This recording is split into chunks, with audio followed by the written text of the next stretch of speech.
मला असं वाटते मुख्यमंत्री एकनाथराव शिंदे साहेबांनी स्वतः सांगितलं आहे की हे त्यांच्या एकट्याचं अपयश म्हणता येणार नाही. जे काही अपयश आम्हाला आलं आहे ते सर्व तिन्ही पक्षाचं मिळून आहे आणि ते राज्यातले एक मोठे नेते देवेंद्रजी फडणवीस असल्यामुळे त्यांनी राजीनामा देणं मला असं वाटतं ते उपयुक्त ठरणार नाही. उलट मंत्रिमंडळातच कायम राहून त्यांनी तिथूनच संघटन बांधणी करावी आणि काल ज्या पद्धतीनं अपयश आलं त्या अपयशाला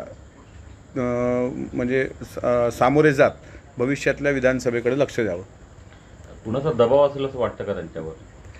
मला वाटत नाही तसा दबाव असेल. त्यांनी नैतिकता स्वीकारून ती जबाबदारी स्वीकारलेली आहे आणि साहजिक आहे की एवढा मोठा नेता ज्यांनी 35+ आपण जो असा विश्वास दाखवला होता त्यांना 10 जागा त्या ठिकाणी भेटत आहेत.